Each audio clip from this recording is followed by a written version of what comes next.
कर्म बंध का मार्ग भी बताया गया है। मेरा ये मतलब है कि हमारा जैन धर्म जो है उसका हृदय बड़ा विशाल है। यदि जैन धर्म में कर्म बंध की प्रक्रिया बतलाई गई है तो वो भी हम उसके कारण बनते हैं, अर्थात हमारे परिणामों से ही हम कर्म बंध भी करते हैं। तो तपसा निर्जरा से एक सूत्र है हमारे यहाँ, तप से बंधे हुए कर्मों की निर्जरा होती है। केवल निर्जरा ही नहीं होती है, नवीन कर्म भी बंधना बंद होते हैं।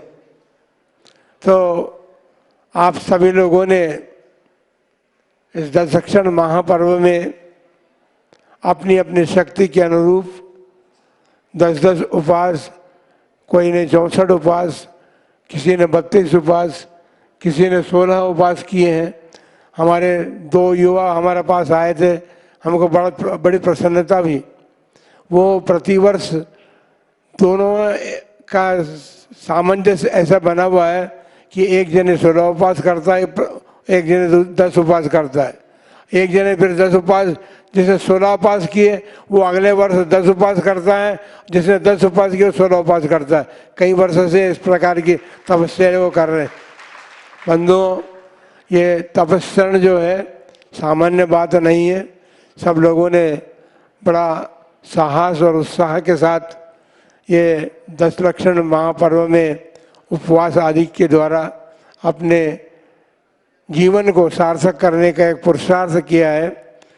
आपने जो पूजन के माध्यम से अपने उपयोग को यहाँ लगाने का जो प्रयत्न किया है वो भी एक अपने आप में अनुकरणीय है, क्योंकि बहुत बड़ी संख्या में यहाँ पर दशलक्षण महापर्व में तप करने की बात तो है ही, लेकिन पूजा करने वाले भी पूरे पंडाल में भरे हुए रहते थे।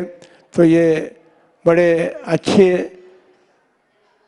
वो है कि आप सभी लोग जिन्होंने तपस्या की है उनके लिए हमने कल भी एक संदेश दिया था।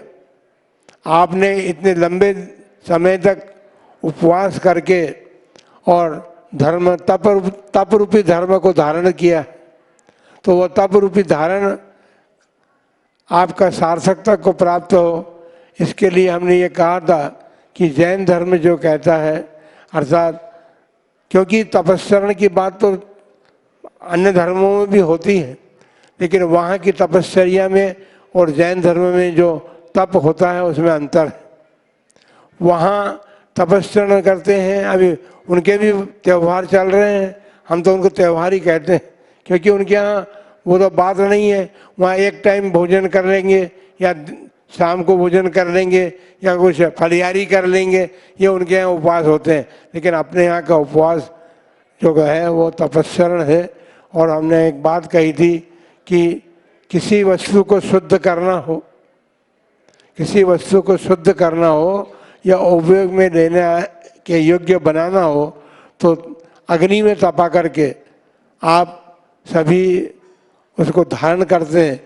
जब सराफ के पास जाते हैं, आप आभूषणों को खरीदने जाते हैं, उन आभूषणों का निर्माण भी स्वर्ण से होता है, लेकिन सोना खदान से निकलता है। और खदान से निकला हुआ सोना जो है किट्टी कालीमा से सहित होता है। उसकी किट्टी कालीमा को जब स्वर्णकार दूर करता है, 16 ताप में तपाना पड़ता है उसको, जब जाकर के शुद्ध स्वर्ण होता है। और स्वर्ण के आभूषण आपके शरीर को शोभास्पद बनाते हैं। लेकिन ये तो शरीर की बात है, अपनी आत्मा को सुशोभित करना है, क्योंकि आत्मा भी अभी हमारी किट्ट कालीमा से युक्त है। कर्म जो है वो किट्ट कालीमा के समान है। वो कर्म आप स्वयं अपने परिणामों से बांध रहे हैं, आपने स्वयं अपने परिणामों से कर्मों का बंध किया है। लेकिन ये पर्व जो आया है, ये पर्व अपने कर्म बंध से छूटने के लिए है। तो आप लोगों ने इतनी बड़ी तपस्या की है, ये तपस्या आपके जीवन को शुद्ध स्वर्ण के समान बनाने का प्रयत्न आप लोग करें। और उसके लिए आवश्यकता इस बात की है कि हमारे धर्म में जो नियम बताए गए श्रावकों के लिए, उन नियमों का परिपालन करते हुए रात्रि भोजन, हमने कल कहा था, जमीकंद का त्याग रखेंगे तो आपकी ये 10 दिन की मेहनत, परिश्रम, तपश्चर्या सार्थक होगी। क्योंकि रात्रि भोजन अहिंसक नहीं है, उसमें हिंसा होती है, और हिंसा जब होती है तो हमारे धर्म में हिंसा में धर्म नहीं है। इसलिए अपने जीवन में उन बातों को अपनाने का प्रयत्न करें।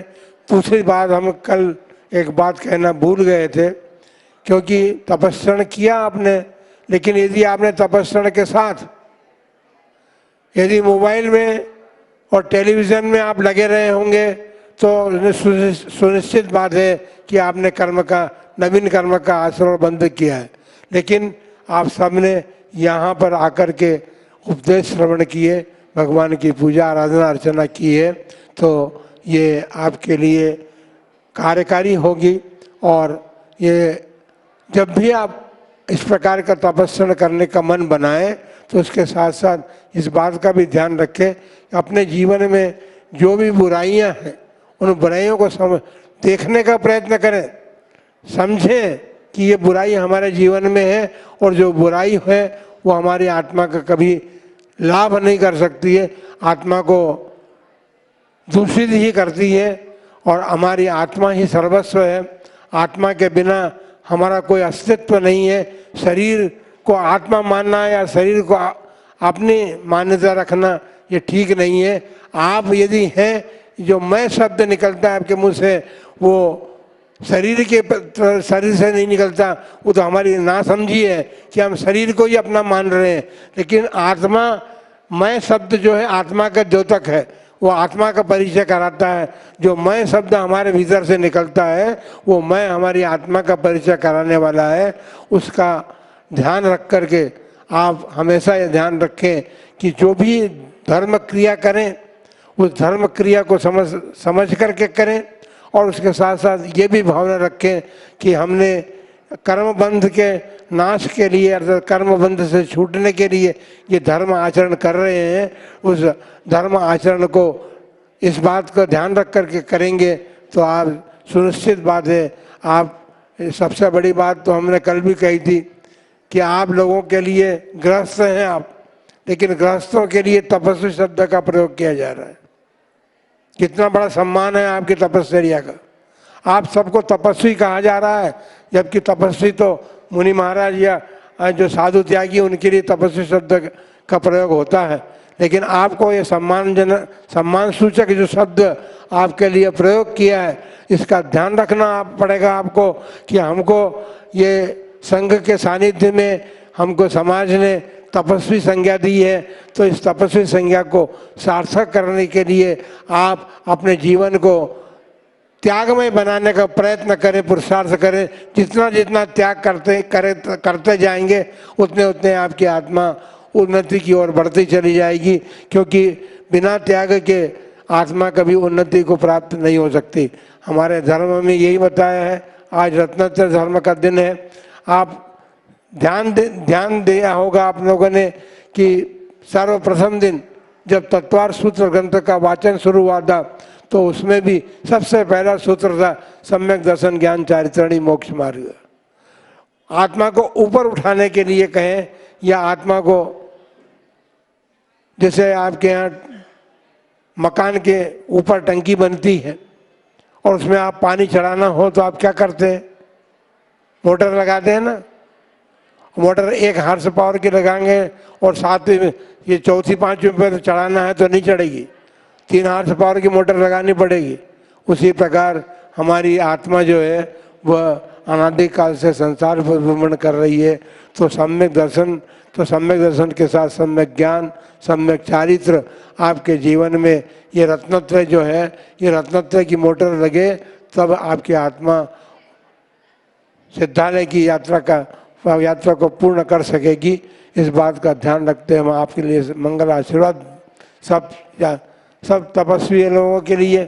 आपके लिए जब तपस्वी शब्द का प्रयोग किया गया तो हम भी उसका प्रयोग कर रहे हैं कि तपस्वी, आपने तपस्रण किया है तो ये तपस्रण कर्म निद्रा के लिए किया है। आपको बग्गी में बैठने किया, आपको पारना, सामूहिक पारना टाउन हॉल में होगा इसलिए नहीं किया, वो होगा, वो तो आपने किया है तो आपका सम्मान समाज करेगी, उसमें कोई बात नहीं। लेकिन आपके मन में क्या भावना है ये देखने की बात है। मैंने 10 उपवास कर लिए, इस बात की भावना जो है वो आपके मन में अहंकार नहीं जगना चाहिए, क्योंकि दूसरा धर्म है मान का नाश, मार्दव धर्म प्रकट होता है, और सरलता, ये 3 बातें हैं, क्षमा, मार्दव, मृदुता और सरलता, जिनके जीवन में होती है वे अपने जीवन को उन्नति के मार्ग की ओर बढ़ाते हैं। आप सबका जीवन धन्य है। आप आगे भी इस प्रकार तपस्रण करके, क्योंकि आज कई लोगों ने हाथ भी जोड़े हैं भगवान के सामने। हाथ जोड़ने का मतलब ये है कि इस वर्ष हमने जो तपस्या का संकल्प लिया था भगवान, वो हमारा पूर्ण हुआ। और ये भावना बहाते हैं हाथ जोड़ते समय कि हम आपके सामने ये भावना बहा रहे हैं कि हम आने वाले समयों में भी जब जब भी ऐसा मौका मिलेगा, अवसर मिलेगा, हम अपने मन को इस तपस्या के लिए दृढ़ रखेंगे और उसके लिए कायम रूप से हम आगे भी अपने कर्मों का नाश करने के लिए तपस्या करते रहेंगे। इस भावना से आपने सबने जो तपस्या किया उसके लिए आप सबके लिए मंगल आशीर्वाद है। आप सबका पारना सानंद संपन्न हो। लेकिन इस बात का ध्यान रखना कि पारना करते समय आपका पारना यहाँ समाज तो करा देगी, लेकिन आपको घर भी तो जाना है ना। तो पारना करने के लिए इस बात का ध्यान रखना कि आपने इतने लंबे उपवास किए हैं तो लंबे उपवास के अनुकूल आप भोजन आदि पारने में ग्रहण करेंगे तो आपका शारीरिक स्वास्थ्य भी ठीक होगा और आपका यह तपस्या सार्थक होगी। जय बोलो महावीर भगवान की।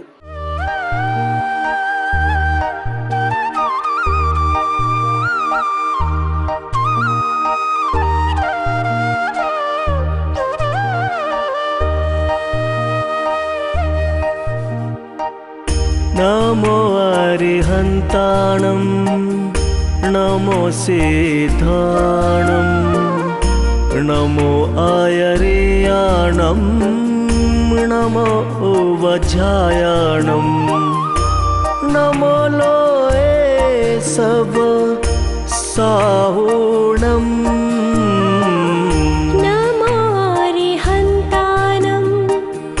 नमो सिद्धाणं नमो आयर्याणं नमो वज्रायणं नमो लोए सब साहुणम् नमो अरिहन्ताणं नमो सिद्धाणं नमो आयर्याणं नमो वज्रायणं नमो लोए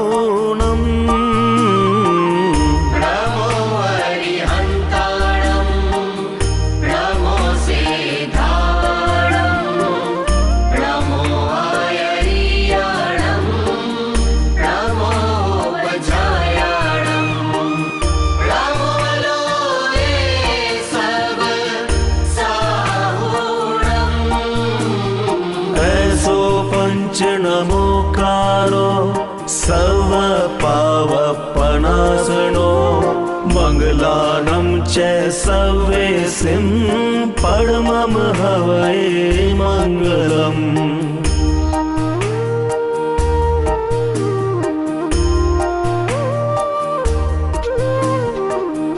नमो अरिहन्ताणं नमो सिद्धाणं नमो आयर्याणं नमो वज्रायणं नमो लोए सब साहुणम्।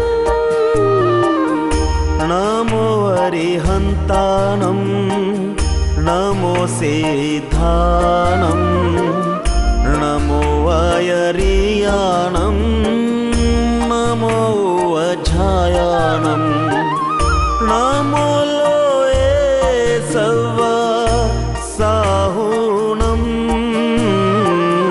नमो अरिहन्ताणं नमो सिद्धाणं नमो आयर्याणं नमो वज्रायाणं नमो लोये सब साहुणं नमो अरिहन्ताणं नमो सिद्धाणं नमो आयर्याणं नमो वज्रायाणं नमो लोये सब साहुणं ऐसो पंच नमोकारो सर्व पावपनाशनो मंगलानं च सर्वेसिं परमं हवये मंगलम्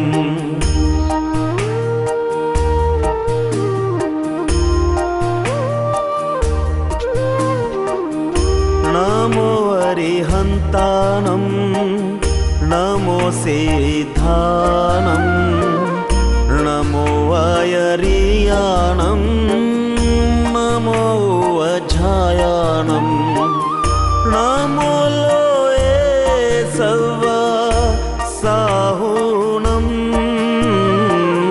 नमो अरिहन्ताणं नमो सिद्धाणं नमो आयर्याणं नमो वज्रायाणं नमो लोये सब साहुणं